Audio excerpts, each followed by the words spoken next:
Hi, Thanks for how meeting. are you? I'm really well. Excellent. Yeah, my pleasure. It's nice to see your face. Well, I just thought I'd randomly joined this Guy to Earth podcast, even though I've never listened to one of their podcasts. I was aware of Dale, but and then you were the first presenter, and I was just blown away by all these. I knew some of the principles, but I didn't know there was hermetic principles were the structure of life. I mean, it makes sense, and I'd heard all about natural law, but not the way you described. And I love the Very way you cool. put into words in your presentation. I've watched your presentation and parts of it over and over again, letting it all land and taking it all in. Excellent. That's very cool. I will take credit for my creative expression. This information is pretty ancient, and it's the ST Academy crowd is always fantastic. I always get a really good response from them, very receptive and open-minded. So I'm glad that we can have a chat on anything that you like. Yeah. So, Yeah. and Well, thank you for the feedback. I'd never even heard of Mark Passigo. Okay, cool. Excellent. See, that's kind of my goal, right? Is that Mark is somewhat well known, and he's Mm. probably in the modern age, probably the biggest mind for natural law in a certain context, mainly morality, the belief in human authority. He touches on the Hermetic principles and a whole wide range of spiritual and occult topics, which is fantastic. When I use the term and when he uses the term doing the one great work, it's not about mimicking anyone else. It's about understanding that information, putting your own unique style, and then conveying that to the public for just general education and application. So I always love running into or, introducing natural law, the Hermetic principles to people, or any of the topics that I talk about to people that have not heard that before. That's kind of like my niche. That's who I aim for, and that's my demographic. So that's fantastic. Yeah. Well, you definitely landed with that there with me. It's awesome. Excellent. Very Yeah. cool. Yeah. I was in the very much spiritual for the last 5 years or so. Just sort of got deeper and deeper into it. But I love you using the term social engineers. I think that's a good term on exactly what they do. I mean, you can call them a wide variety of things. Like Mark uses advanced psychologists, and absolutely, that's what they are. Hmm. But there's too much of an what I've seen. There's too much of an emphasis on the very small amount of people at the top behind the curtain that they are the problem. They are the source. If we can just get to those people, expose them, remove them, everything will be peachy. And that is one of the biggest deceptions. They count on that because they Yeah. know they're never going to be known. They're not ones to be on TV or in the public eye, and it's just a pipe dream.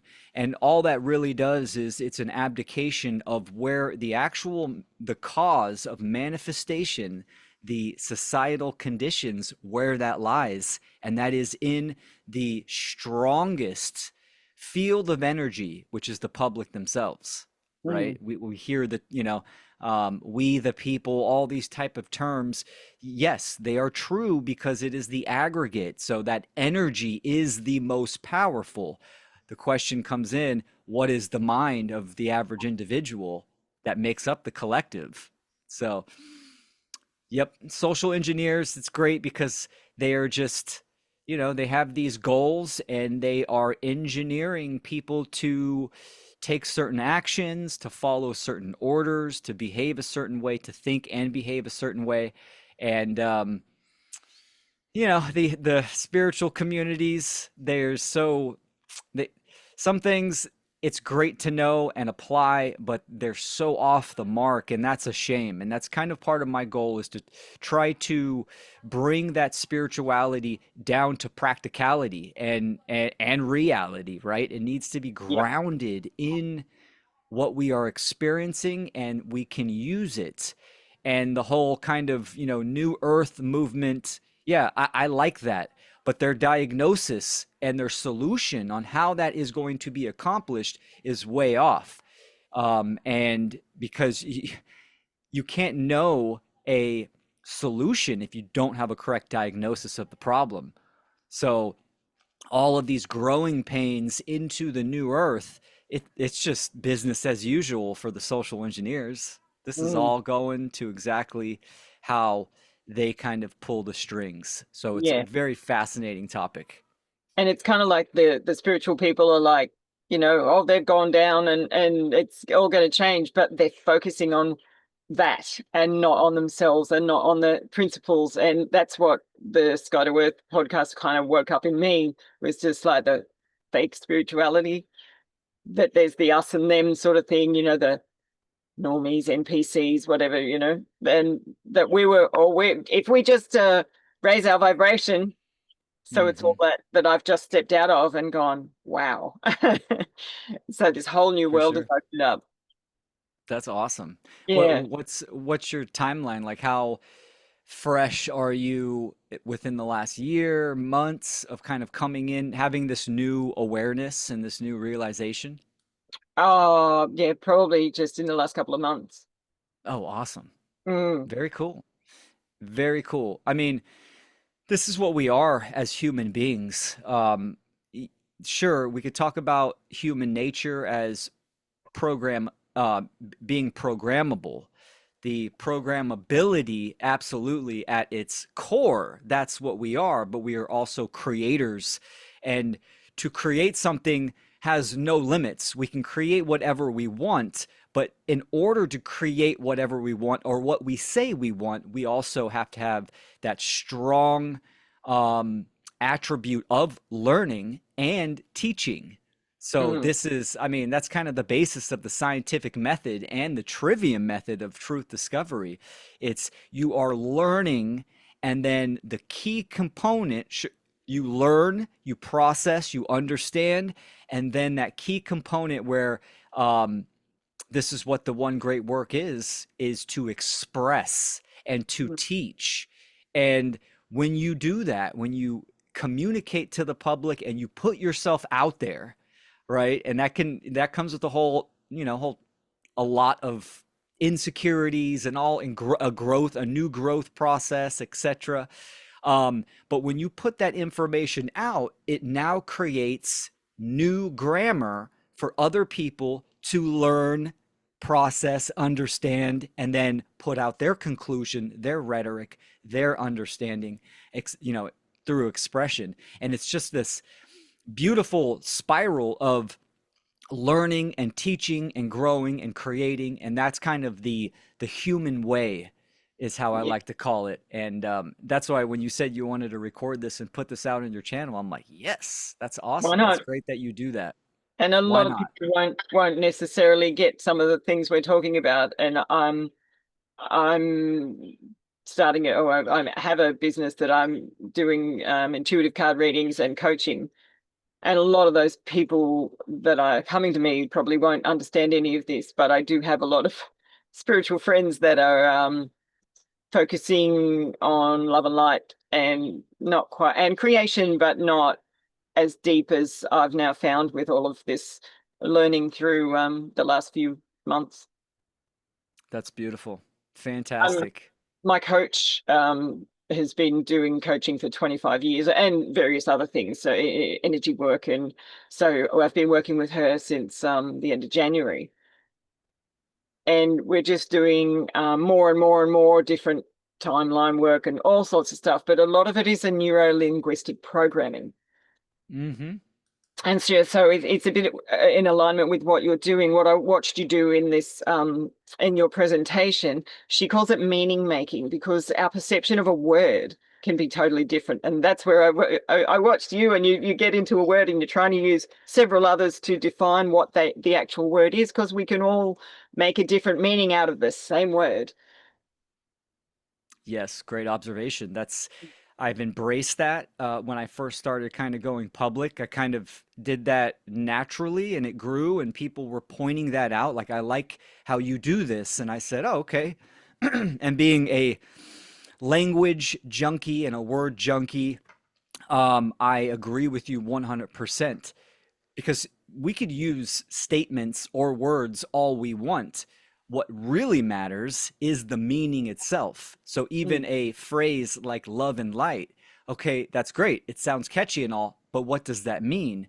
And I see a lot of people have trouble kind of breaking that down into its constituents, into its parts, and explaining certain phrases, not just that one, but all types of things. It could be, government, authority, freedom, what it means to be human, etc.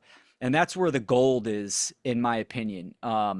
We can, because when we kind of follow that path, we are removing the traps and snares and the contradictions and any of the falsities that anyone in the conversation can have when we define our words, when we add clarity to a phrase or a topic, and it just kind of pulls everyone into the circle so we can get on the same page, whether it's a group conversation, it's a one-on-one, it's one person doing a presentation. So it's something that I try to practice often and refine and get better at. Yeah, like the lifelong learning, right? We're still always learning. That's right. Absolutely. And it's part of the human adventure is discovering deeper layers of meaning itself. So yeah, it's a powerful concept. It's a powerful tool and attribute that I think everyone can kind of learn from, especially in this day and age where shorts and clips and bite-sized information Oh, where yeah. it's very easy to say catchy word salad stuff or, just sound bites, and someone might resonate with that, someone might get offended, they get triggered, and you were talking about something totally different. That is a technique for sure that the social engineers utilize, misdirection and inversion, and so that's really great that you're into NLP. That's a fantastic practice and body of information. Yeah. I watched something last night with Mark Passio, and he did for the Voluntarist Academy. Yeah, okay. James Cordner, shout And he out. was doing, but I just watched a bit of it, and Mark was just yelling.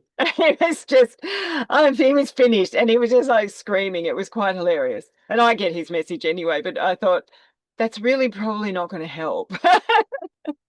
Or maybe it will, because maybe people do need to be shaken up or yelled at to actually understand it and to get it into their head. But I thought that was quite amusing. Yeah, that episode itself was definitely a fiery rant by from Mark, and it was several months now. I consider Mark a friend of mine. We work together on the network and other tech stuff, and he's in a really good, motivated place right now. His body of work, it there's rarely any human that can make that much profound content. I mean, thousands of hours of in-depth topics and doing it for 18, coming on 19 years. You, he's not a demigod. He's a human, right? So we're going to see these the ebb and flow of Mark, right? In righteous anger and frustration, in motivation, depression. This is part of the journey that needs to be recognized as well with waking up, right? I mean, Oh we yeah. all are going to get depressed at some level, and it just doesn't, you just don't conquer that and it goes away forever. It is truly an ebb and flow. But his work, um, I do wish more people would be into it. But then again, Mark's goal, his energy that he is, to me, he is just pure fire element, right? Or lightning. He Mm. initiated me into actually going public, to sit in front of a camera and put it out there through those fiery moments. So, from someone that might not be adept to his work, it definitely comes off very abrasive. people that have been following him for a long time, they it rings in their heart when they're hearing, maybe they consider Mark a mentor, a teacher. um, it rings true to them. And I think we need all forms of inspiration and motivation to get people to activate. I obviously talk about a lot of the same topics, and my energy is totally different. You could say I'm water or air, right? So Yeah, we need it all. And this yeah. is why I say when it comes to natural law, because it is all encompassing the governing dynamics of reality, you literally can put this in any category of information, of knowledge in existence. Food, um, actually, even Dr. Melissa Sell on the Funnel Conference, we did Funnel 3. She did a fantastic presentation on natural law, but through the biological lens of the body itself. And I've seen it done with food, Wow. carpentry, anything. It really applies to all of that once you understand what we're working with. I'll try and find that. Um, I'll send you the link.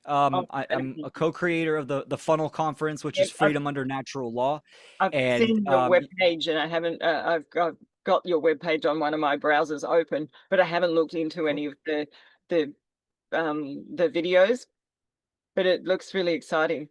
I, excellent. yeah, nobody in my circle, I've got quite a lot of, spiritual friends, and nobody that I've spoken to has heard of, had heard of Mark Passio. It's quite interesting. Been more of the mainstream people, but those really big ones. And yeah, since Sky to Earth, I've found out a lot of those people are, yes, under the influence of the social engineers and not, yeah, that's, yes. So it's like a whole new area.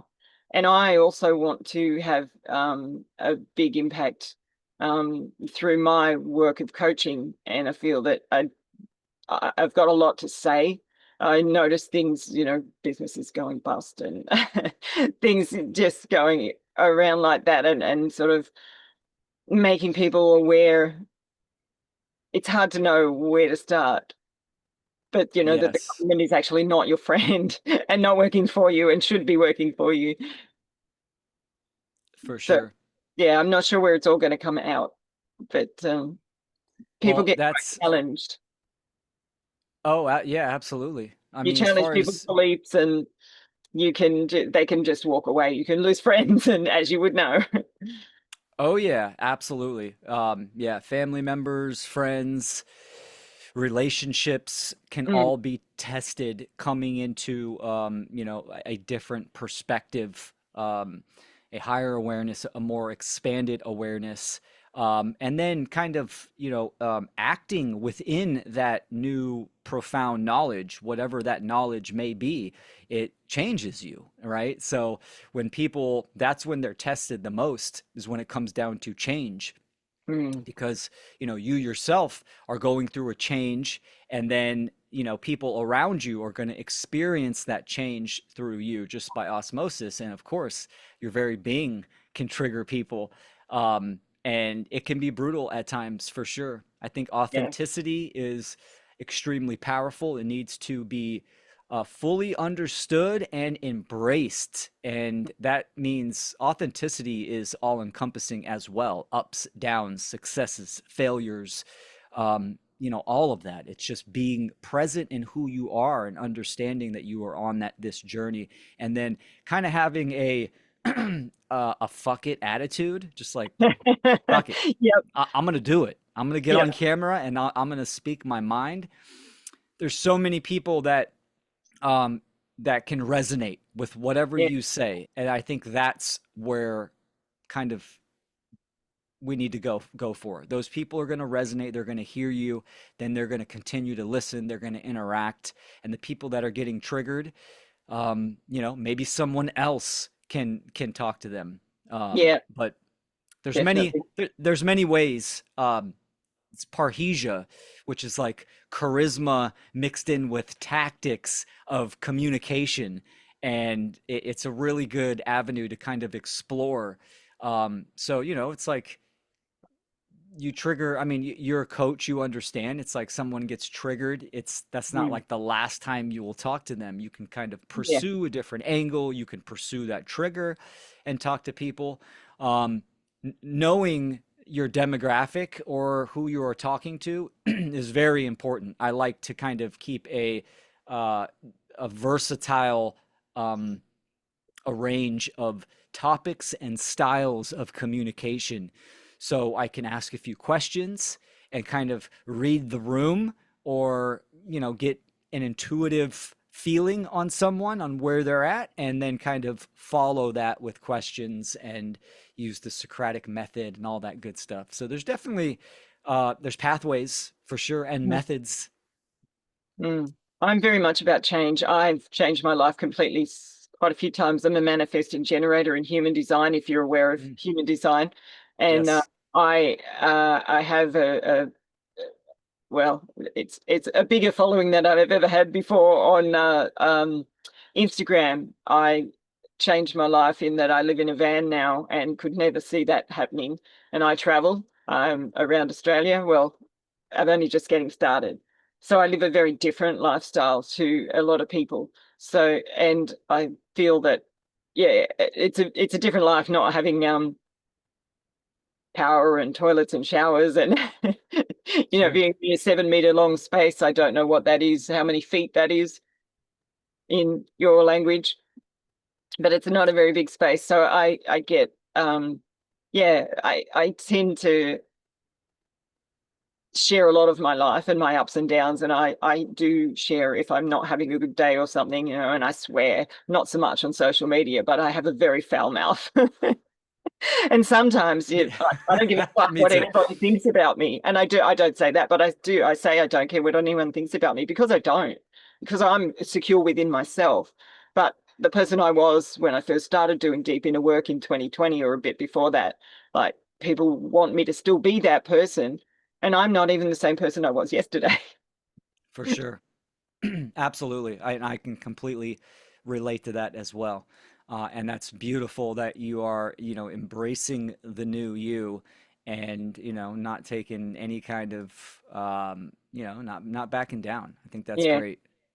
Yeah, well, an example the other day, I love to dance, and I was at a pub the other night with some music on, and had to deal with a couple of guys. They wanted to get to know me or spend time with me, or one was those creepy guys. He's trying to touch my arms, and I'm like, don't do that. I don't like it. And another girl thought that I needed help with that, and I'm like, I don't need help with that. That guy's a jerk. Like I was coming from trying to help him out. Like you don't do that to people. It's creepy trying to Let me teach educate you them. about boundaries, Yeah, sir. yes, yeah, yeah. But he obviously in his 20s, maybe that kind of worked, but now he's in Mm, his 60s or whatever he is, he's just a creep. But I would never have been able to, you know, talk to someone like that years ago. for sure. Now Yeah. I just, yeah, that's why I'm an empowerment coach because, be like me. They can be like me and speak out and speak up and speak It's to so random important. people they've met online who just really resonate like you. Well, yeah, I mean, this is part of it. It's so important to understand oneself and know their boundaries. I mean, Mm, if we kind of reduce the current human condition down, it comes down to humans not understanding boundaries, yeah. right? And because that ignorance is there, we have tyrannical governments, we have government, we have, you know, mass genocide going on. We have all these atrocities that are happening, and it really comes down to understanding boundaries. And Mm. individuals need to understand their own personal boundaries as well.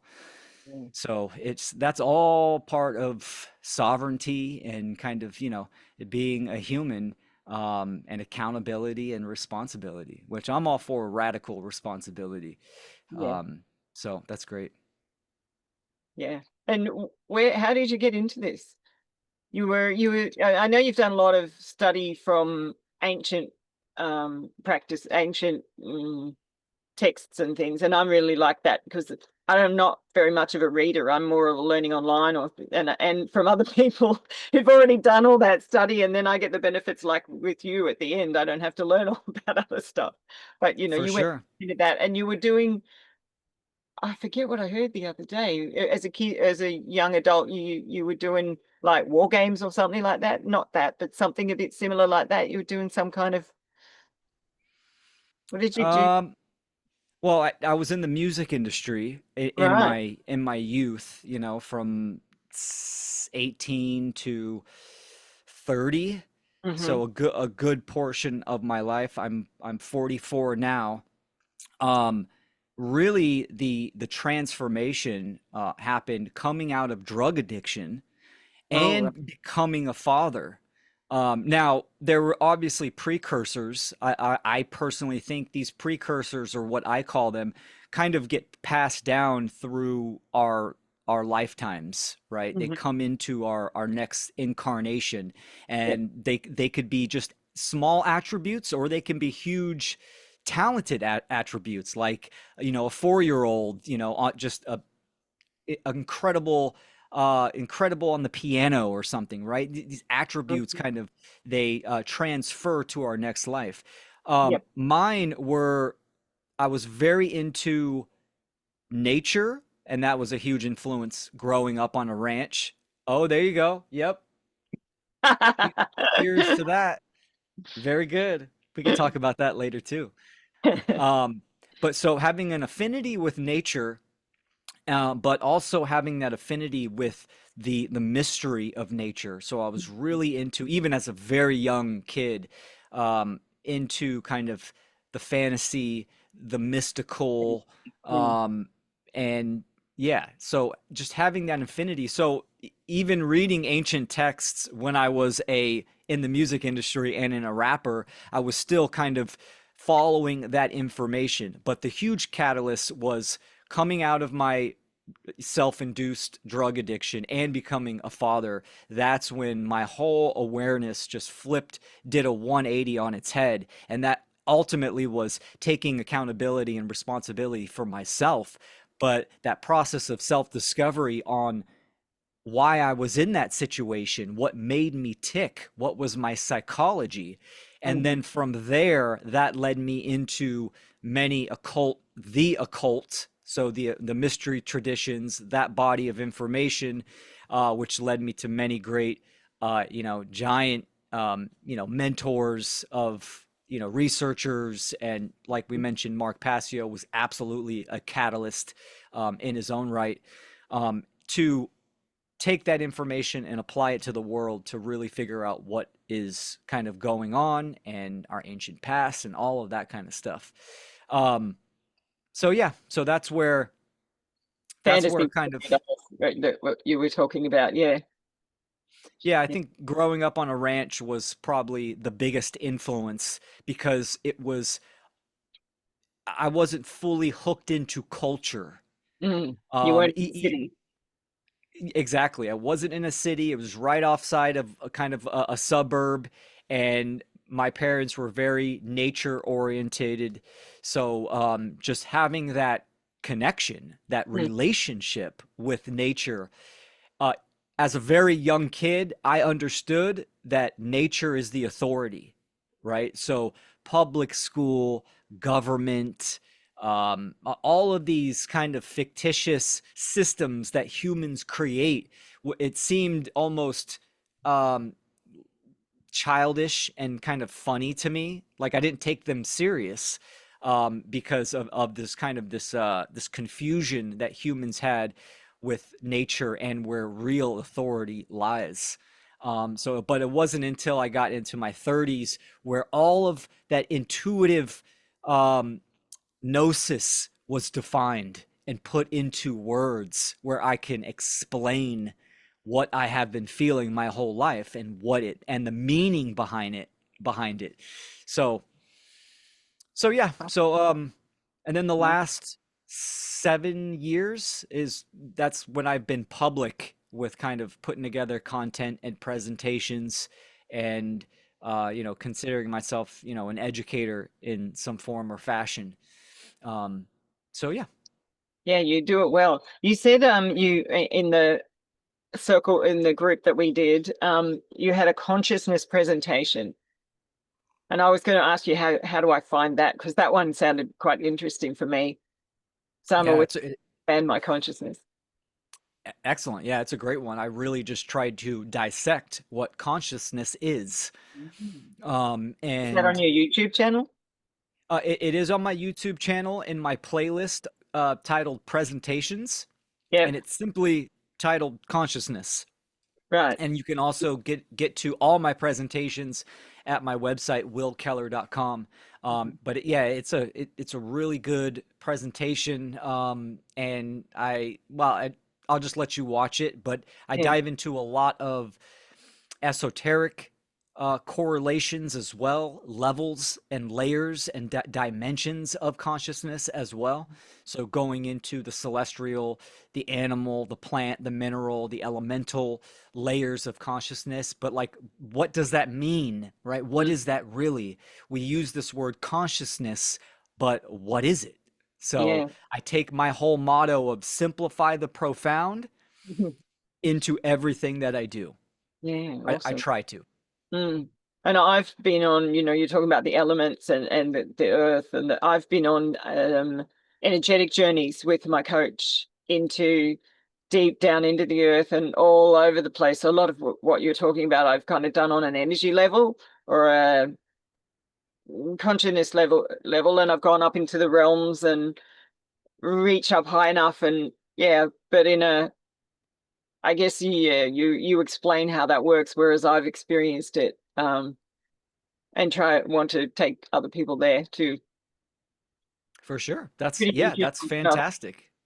I started Uh, off as a child doing being in nature a lot, and stopped it when I was early teenager, and then ended up living in Sydney and kind of lost myself in a career and all of that, all of the corporate world until pretty much 2020. And then I started to get more of a connection with nature. And now I mean, I have my door open and I'm under a tree and there's some white cockatoos up there and they're having a little chatter and yeah, um, Excellent. I'm by a lake and I'm in the ocean a lot, particularly now it's warming up. I've seen some of your recent videos where you're Oh, walking right. on the Oh, okay. You beach. do follow. I So thought you yeah. followed me now. Yeah. Oh yeah, for Yeah. sure. So you never know what's going to happen, what's going to come out of me next. That's great. That is awesome. Yeah, it's a trendy topic, right? And I did another presentation called the whole title is called Revolt Against the Modern World and the Mhm. Return to Nature. Right. It's no coincidence that this kind of trendy topic of returning to nature is really at the forefront in many circles and on people's mind. I mean, even people that will watch this, when I say that, the return to nature, it really hits you in the heart, right? In the soul. It's like there's a lot of people that want that, Yeah. right? And it's good to understand what that means because there's also some romanticizing of what nature is, and then there's the two extremes, right? Mhm. One side it's, oh, nature is pure abundance and it's beautiful and it's all love, and then the opposite extreme is, oh well, nature is brutal, right? It's all about, death The and lion eating survival the of the whatever. fittest. Yeah. Exactly.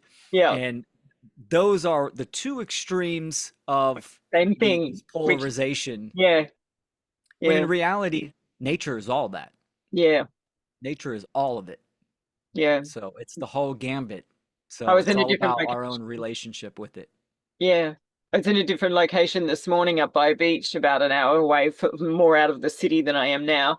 And there was a goanna. And I saw it also yesterday as well, but right near me. And I'm really into creation. I'd been talking to my coach about the goanna, and then I go there, and of course, there's the goanna right near me.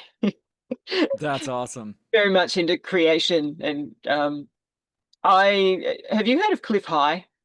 Oh yeah. Hmm. Oh So I yeah. follow him on Substack, and he's putting a lot of Neville Goddard stuff out, but he's also uh, into creation and doing experiments on. what he can manifest or create. And I find all of that fascinating too. I thought you've probably heard of him.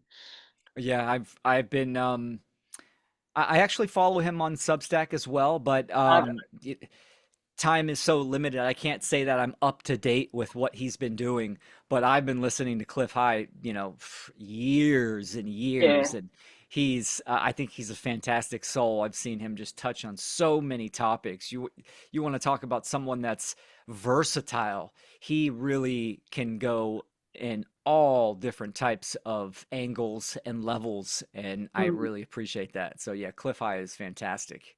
Yeah. Yeah, well, the friend that put me on to Dale in about 2020 also put me on to Cliff High, and I don't know that she watches him much anymore, although he's doing written things now. I feel I know why he's doing that, sort of going a bit underground because of what he's trying to work on. It's quite fascinating. Oh, excellent. I'll have to kind of get updated on what he's been doing after this talk. That's great.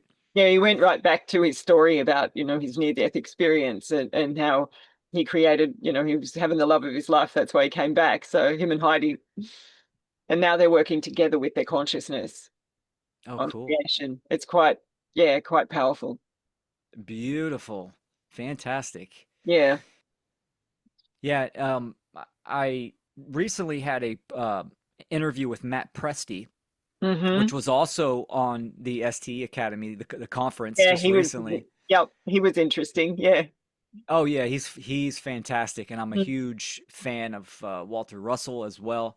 But the interview that I had with Walter him was, Russell still living? Is it because I know like Neville Goddard's passed and so is Joseph Campbell but Walter Russell, you said him the other day. yeah, he passed away, I believe, in the 1940s, So he is 1930s. also, yep. Yeah, so it might even been earlier than that. But yes, his work is profound. And the Universal One, the Divine Iliad. I mean, these are just works that you read them and they're just so mind blowing, and also you understand why that information has been occulted.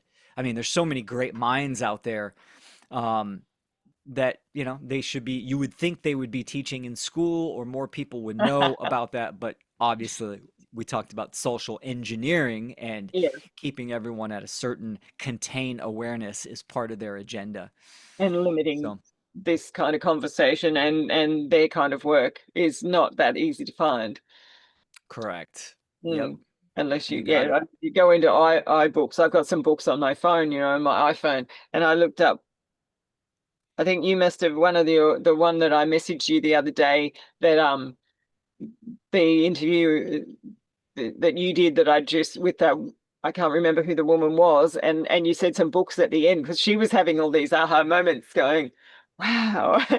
And then you said some books and I've been listening to a couple of bits of those as well. And you can't find stuff like that on iBooks. Yes, You you're absolutely right. look up someone and one and sometimes Spotify might have it, but otherwise they're not easy to find because they're not mainstream, and the mainstream don't want you to know that knowledge, which is the sad. Correct. Mm. The interview that you're referring to was with Stefana Johnson, which I really enjoyed that series that we did. I think we did 12 episodes, and it was like real time going through this information for the first time for her. So it's Right. just, it just was really good that she's processing as we're recording and as I'm Mm. presenting certain information, and she has natural healthy pushback and processing. It's a really good series. Yeah. But go into the books, and I think this is a huge topic that I don't hear that many people talk about, which is the um, the usurping of the publishing companies. Now, this was done in the early 1900s, and it continues to happen. But now that we're in the age, the tech age and the age of AI, and you can go to Amazon and, they have a print on demand, on really any book. but yet that has been filtered and edited, and you can look at the page numbers and it's missing 50 pages from the original version. So that type of information people really need to take into consideration. And this is why I'm a huge advocate for understanding the technological literacy. If you want to get a book like the Universal One, well, thanks to guys like Matt Presti, that's available. But any kind of Yes. occulted book, if you want it in its original form, even electronic version, a PDF that you might not be able to find online, um, you have to be able to know where to go, Mm. the dark web, and pull these books down. And we are kind of, the preservation of knowledge is extremely important. I'm kind of old school. I'm a book junkie. I have probably around Yeah. 600 books. It's like the one thing that I tell my daughter, okay, if something happens to me, save all my books, Yeah. pass them down. But Yeah. and I try to get, original first prints and all that kind of stuff. So the preservation of knowledge is really important. Mm. And it's, the social engineers have very, very good leg up on kind of containing and corralling information as well. Yeah. So, another reason why people becoming public speakers or conveyors of information is very important, because someone like Matt Presti, which is adept in the knowledge and the wisdom of Walter Russell, he can Mm. convey that and people Yeah. can learn from him, Yes. maybe without having the actual, full books of Walter Russell. That's just one example of many concepts and bodies of information.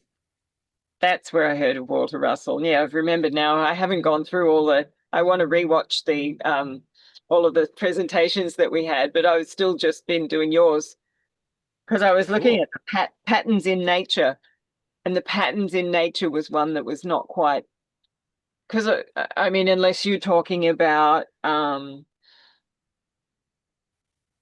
how the pattern, how when you look at fruits and you cut them and you can see them, the patterns like the sacred geometry and things like that. Mhm. So I wasn't sure on the patterns in nature. I mean, I'm just looking at a tree now, and its structure is sort of a bit like our internal nervous system, isn't it? Is that Correct. the kind of things that you're talking about of patterns in nature? Oh, absolutely. That's one Mhm. aspect for sure. Understanding, the Fibonacci sequence. I mean, Mhm. getting down to the nitty gritty, but just using your eyes and your senses. Mhm. Absolutely. The spiral in the pine cone, the seashell, Yeah. the rhythm of the waves. So patterns are also can be cyclical patterns as well.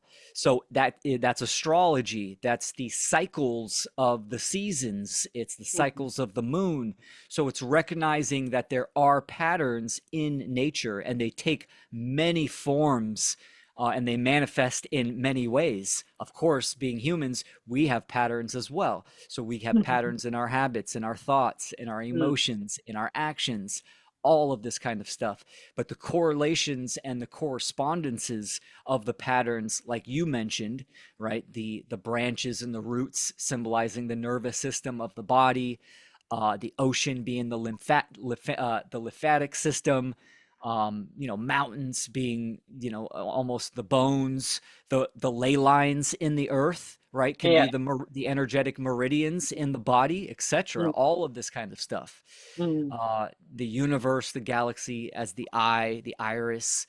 There's so many, and it's a very fun um, practice to do with even young children, right? To see these patterns, because ultimately, human beings, we are, pattern recognition is what we do. That is Mm. what we do. We recognize patterns, and we can do high complex patterns as well. So, yeah, Mm. Fascinating. absolutely. And to go off the patterns, Hmm. patterns and events, right? Where does the phrase history repeats itself? Well, it doesn't repeat identical, Mm. but the events or the effect or even the symptoms can repeat. Mm. So, time being a spiral, meaning that the event can come back around and it has the same attributes or even the same effect, but of course, it can be on a higher or lower frequency or just dimension of the pattern itself in the aggregate. So recognizing these larger scale patterns, even the smaller scales, when it comes to events in the human condition itself, right? We can see that there are certain time periods where the social engineers like to do false flags. And why do they do that? There's an energetic component to that. So those are all patterns that we can see. Even the large scale patterns of the 7 years and the 14 years. Why do huge events happen like 9/11 and then Yeah. and COVID and all of these things? There are patterns there. Those are called the systems analysis or the systems patterns of long swaths of time. Mm. And we can even go outside of, a human lifetime to see these patterns as well. So, And a yep, lot of it is based on astrology, isn't it? Where the planets are, where the moon is, and the cycles, absolutely, for and sure. things always happening in October. There's always some kind of disruption, isn't there? I mean, I used to work in stockbroking, so Yep, absolutely. Yeah, there's an energetic component. mm, Astrology is like the map of the macro consciousness, or you could say the consciousness of the universe, the mind of the universe, the mind of God, if you like. Um, as long as we're not talking about just some dude, a human being in the sky, yeah, right? We're talking yep, about divinity on as the all itself. yes, So I definitely see astrology as that map of energy that the social engineers 100% understand and they utilize, because that energetic component has an effect on our consciousness, right? As above, so below, as within, so without. So there are times when, you want to do certain things, not only within your individual life. This is why it's good to know your chart, but on the macro level, right? So for just the human condition and different parts of the world as well. yeah. Well, even the other night, last week, I think it was, with the full moon, and a lot of people had their sleep disrupted with this full moon. For sure. It was Yep. like, it was real strange energy. And then a few friends of mine, and we were all like, oh, yeah, full moon. Mm. And it's not always the full moon, but Yeah, exactly. It's not definitive, or it's not singular, but yes. it is an attribute. It's an aspect that is at play as we kind of go through this transitional period for humanity and transitioning into the technocratic control system, right? It's going to be difficult to kind of pinpoint energetic causality of, just because with 5G, etc., it's going to be harder and harder to delineate the source points of certain patterns, which is kind of, it's going to be really tricky. I mean, a clear Mm. example of that is just video itself with AI.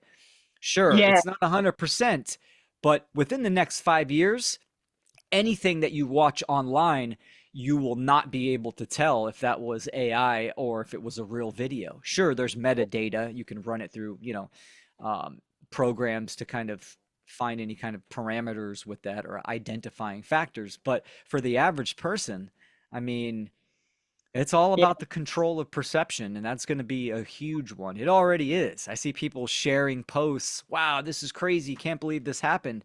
And it's like, yeah. And hey, it hasn't nobody happened. knows. It's got Yeah, like thousands of views, and no yeah, one's even mentioning that this is just an AI generated video. So, yeah. Well, there was that one of Bill Gates talking about that was hilarious. oh, I've seen so many hilarious ones, and Yeah. And people go, they're like, hang on. What he's saying, he doesn't say that. He's talking about what he actually does.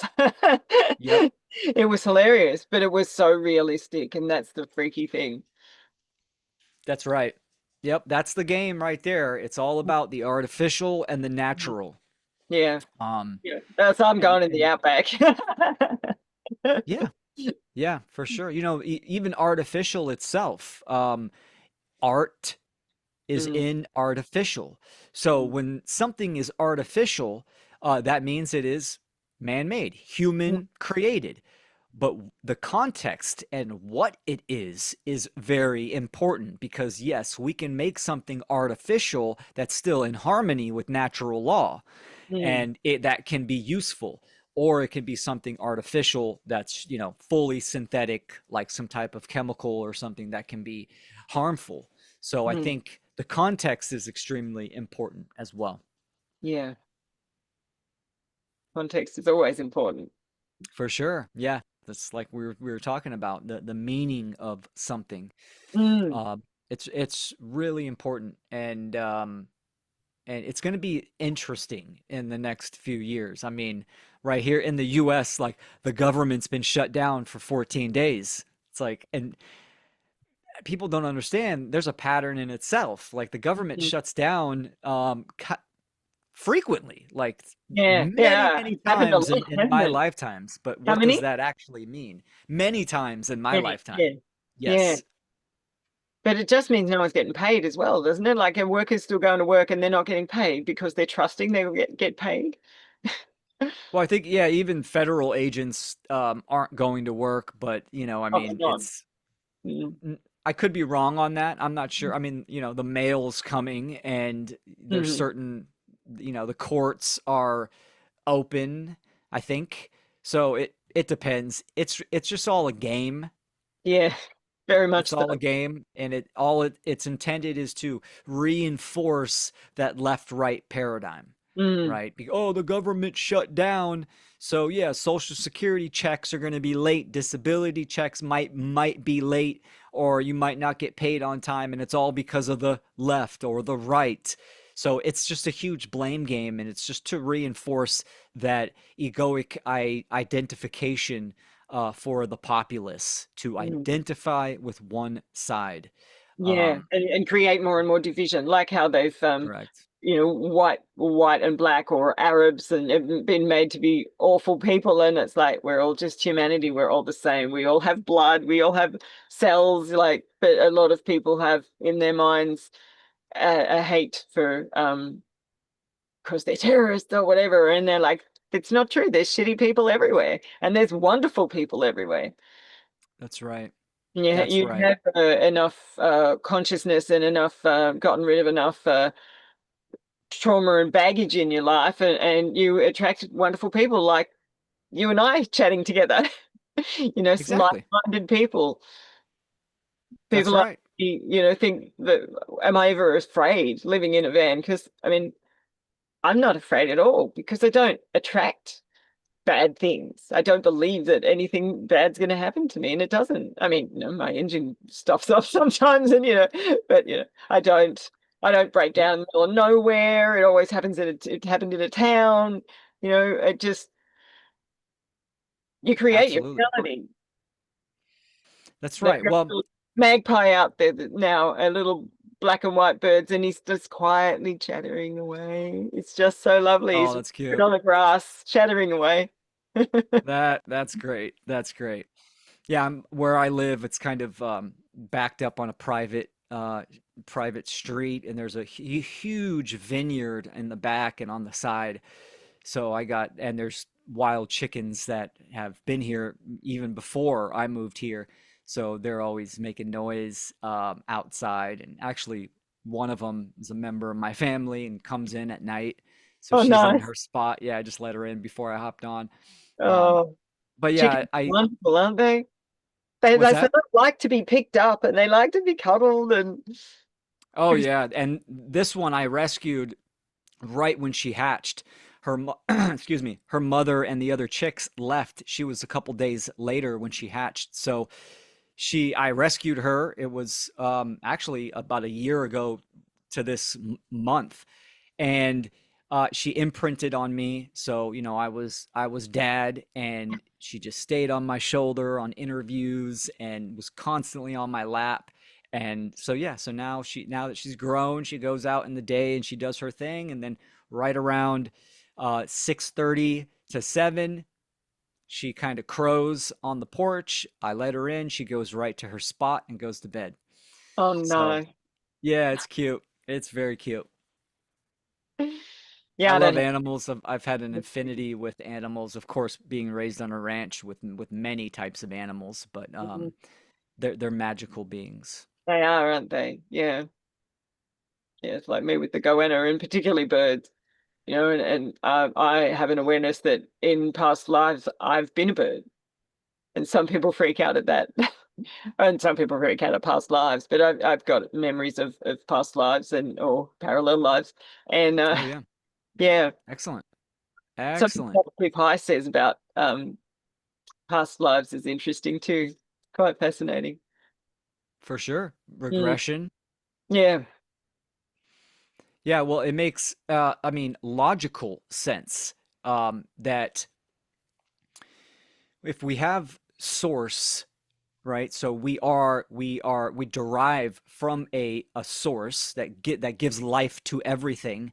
It would Hmm. make sense that, and I mean it's very obvious, and again it's a bigger conversation, that we are here to learn and grow in consciousness, right? Our very essence.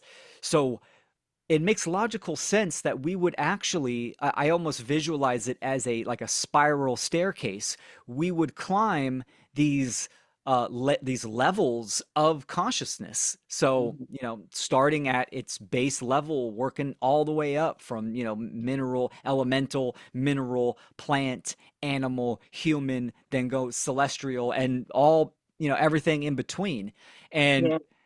through our free will choice, we make the choice if we are going to ascend or descend Mm. that staircase of consciousness, of awareness. And this is why I think it's very important to understand what it means to be human and having that accountability for our choices in this lifetime, because absolutely it's going to affect that ascend or descend. Yeah, in the next lifetime. Yeah. For sure.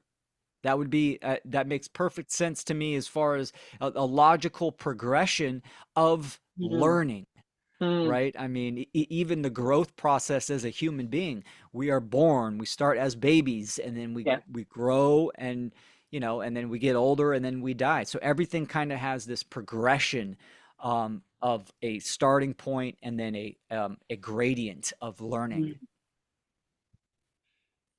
It's fantastic. And I love that. you keep Rudolf going. Steiner does some incredible work um, in his work for sure. So if anybody's interested in that, Rudolf Steiner really dives deep into the esoteric layers of reality, of consciousness, a lot of practical um, uh, just practices that you can use to kind of hone those skills in and regress and gain that wider aperture of awareness.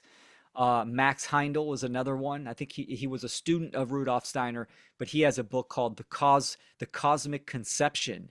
It's, oh my gosh, it's incredible. Ah, sounds interesting. Yeah. Yeah. I don't have books mostly because I don't have space. So Well, again, the beauty of technology, right? It's a mm. double-edged sword. You can have something like a Kindle and have thousands of books on a Kindle, or, audiobooks nowadays. I Yeah. think, one of the big things about kind of coming into or educating myself was that I'm self-employed and I do construction and I do a lot of driving. Mm. And even as I'm working, I can listen to something. So I've consumed, I mean, hundreds and hundreds of audiobooks Wow. and podcasts and interviews and all that kind of stuff, but just taking in a large body of information. And I've definitely been blessed with that benefit of doing that. And then you So have the discernment of what you take on as a belief or not, or as a, yeah, for sure. as Yep. something that resonates with you or not.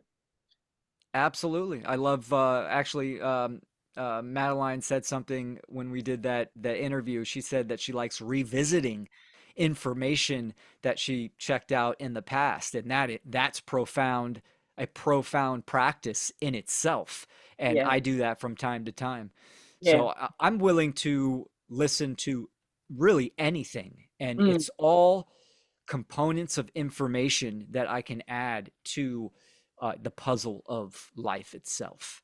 And that's not to say that we can't know certain things. Absolutely, we can understand truth and we can come to know definitive information. And then there's some things that there's not enough available information, so we that this is where our opinion comes in and a hypothesis, and that grows and changes and etc. That's Mm. really the heart of being open-minded, is that willingness to change when you get that information that is contrary to what you claim to know or your belief system itself. Mm. Yeah. Yeah. Yeah, well, that's where we're most confronted when someone challenges our beliefs. But then I'm rather open-minded because of all the work I've done, inner work I've done. And quite often it'll be like, is that my belief or is it a truth, you know? Yeah, And yeah, for it's sure. the more and more and more I learn, the more I want to learn. I put a post about, I don't know, a couple of months ago that I wanted to have deep conversations, and nobody on my social media came up, and I'm like, Oh, I've geez. got some shallow people. And then the other night, a guy didn't trying to talk and asks what I do, like what I people define themselves by their work. Because That's I don't right. work. I work because I want to help people and because of the satisfaction I get making a change in people's lives or assisting them to make a change in their life through information. I don't have to work, but I believe that we need a purpose. I mean, I could just drive around and meet people and Yes. whatever, but at least I'm interacting, and even sometimes just my presence or my attention or holding space for people, just listening makes a Hmm. difference in someone's life. And it feels so good when, you know, I've got a friend at the moment that I'm coaching and she's really kind of going through it. And I say, I've got your back. Like, contact me anytime. And I do Yeah. that with a lot of people because people are very, well, either lonely or going through some emotions and they don't want to be alone. You're single women and women in relationship breakdowns and things. But that's why I like offer my compassion and my understanding and just listening. Yeah. It's duly noted, I mean, needed that, I mean, we're obviously humans are we're interconnected with not just each other, but with everything. Mm. So coming into a different level of awareness or a different perspective, we that need to want to tell someone, or that support system, it's critical. And most people, they turn to their friends and family that say they're open minded, but really not. And, they'll shame you or they'll do whatever, or they're just not supportive. So, Mm. people like you, the work that you do, it's very much needed. Mm. And I think having that community is important, is very important. It's still, again, a double edged sword, because these cliques, start to form that reinforce false beliefs, and then it Mm. starts to become dogmatic. But everyone needs a support system to a certain caliber. That could be, just one person, two people, 10 people. um so yeah, I think it's good for people to consider, even within their groups, they need to question motives and what they believe. And a group that claims to be supportive, that is not truly open-minded, it's definitely unhealthy. And I've Yeah. seen it many, many times, many times. It Mm. becomes like a crutch. Yeah. So someone like you and the work that you do and how open-minded you are, it's very much needed. So Mm. we're gonna get out of this human condition together. Everyone kind of participating, supporting each other, and acting correctly. Yeah. right action, as the is it the Buddhists say that or something? Yeah, yeah. That's correct. That's Mm, correct. Right action. So, mm, acting in alignment to mm, morality. And even like that word, morality, from the Latin moralis, it has so much false baggage. When I say that word, if, doing a public speaking or an interview or whatever, and people aren't really not familiar with my work or this information, there that programming and conditioning comes in, and mm. 9 out of 10 times it's religious Yeah. programming when they hear morality, and they go, oh, you're going to talk about some type of religion or something. And no, that's not what morality is inherent in nature.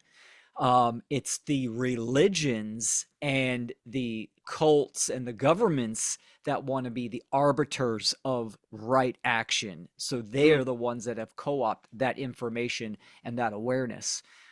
So yeah, it is tricky, but absolutely right action in mm. alignment with natural law. Yeah. Awesome.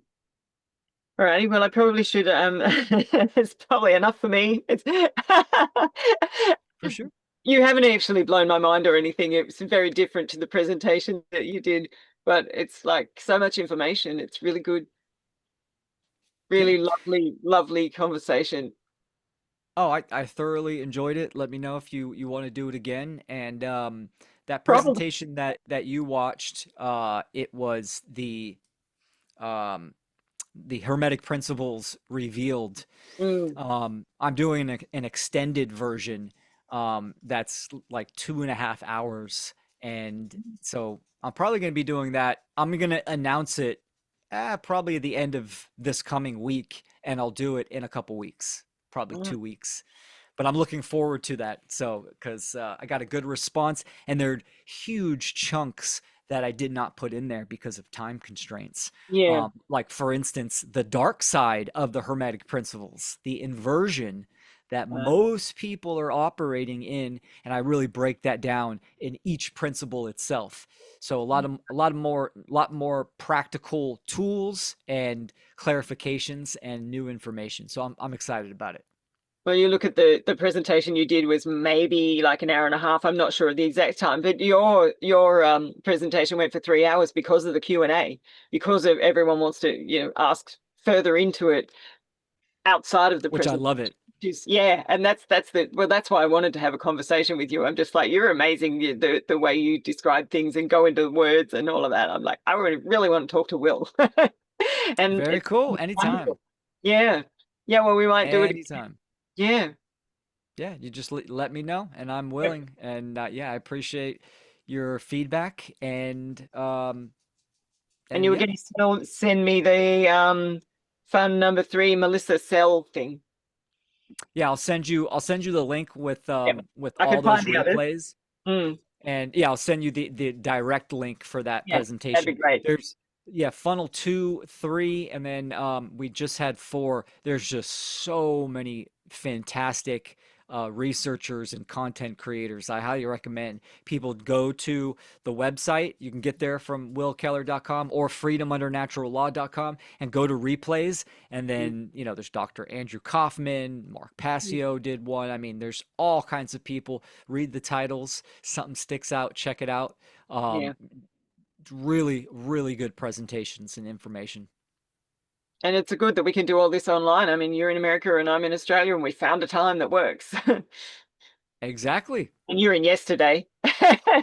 Yeah, no, You're we're not doing really, we're but you are. we're time splitting here. Exactly. Yep. Yep. Yep. Well, I'm doing timeline work, so Oh, there gotta you go. go back and have a better experience of the past. Don't have the trauma in the past. Get rid of that. There we go. We're trying to change the future. So we learn the lessons from the past and we act in the present, and then the future will be changed. Yes. That's very cool. Much gratitude and love. That was so good, Will. My I'm, pleasure. I'm going to potentially be on a podcast about a lady I just briefly met the other day, so I've got to go and Yeah. see her next. How are you liking your Yeah, it's good. hydrogen bottle? It's really good. Very cool. Yeah. Excellent. I mean, that's what I said to you. I've got the Lumi Vitae, and that company seems to have all sort of turned into just an egotistic. I knew it was a multi-level marketing thing, but no one ever wants to buy one from them. And Yeah, I yeah, think they just released a new bottle, did that. and yeah, I mean, and this is kind of one of the purposes of Ostara. It's, one of its main functions is education. Mm, 13 years I've been into hydrogen therapy, but there's so much incorrect information. And then, of course, as something grows and there's a lot of anecdotal evidence for people, assisting their body, and then there's a lot of objective data. It's just going to keep growing, and of course, you're going to get companies and people that are going to take advantage of that. So something like a high quality water bottle is great, and then once the awareness gets to inhalation, it'll be a game mm. changer. But I'm glad you like it. Yeah. Well, Nuno Nina left, who was the frequency kind of guy that was part of it. So it's just a Oh, whole bunch really? with egos now. I've been told that. Ah, Yeah. Yeah. I So the gotcha. bottle won't have him in there, and he's sort of a part of, yeah, he was the best part of it and his Got foresight. it. Mm. Yeah, for sure. Hmm. Yeah, but even Excellent. Don Coleman says about, shaking your water or putting movement in your water, not just having still dead water out of your tap. And I have a frequency device on my tap, rather than a filter. It's a, yeah, an aquacat. It's a frequency, so it changes the structure Oh, of I the think water. I've heard of those. Yeah. Yeah, it's Yeah, for it's sure. great because it's just a little cylinder that you can put it next to a wine bottle if you got a bit of a dodgy wine bottle, a bit of cheap wine bottle. Actually, it might have been the third STE Academy conference that I presented. I did the Spirit of Water, and I really dive Oh, into yeah. water itself. Yeah, and one of the things that I mentioned is a a true or a real structured water device.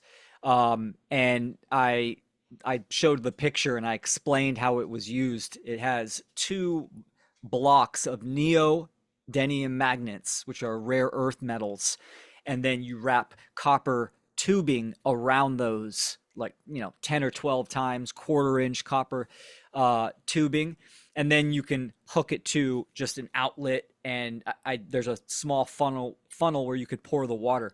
But the reason why that is so effective and the strongest structured water device, well, when we look at structured water in nature, yes, we see the spinning and the vortex, but a lot of people usually leave out the magnetism that Mm, is the force behind the water itself. So with these two magnets, the water spins on the opposite polarities of those magnets, and it spins so fast with the high level of magnetism that that's when it clusters the molecular structure of the water. It's profound. It's mm. fantastic.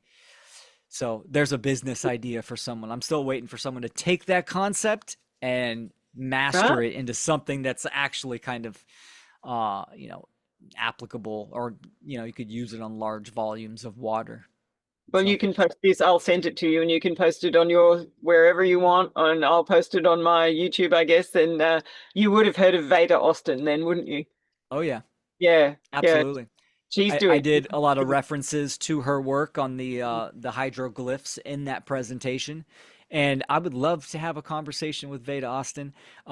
She, her work and Emoto, they're great, Yep. but they're talking about the effects of water. Mm, And if you watch like the Spirit of Water, I dive into the why that water is. And it's not that water itself carries memory, because it doesn't.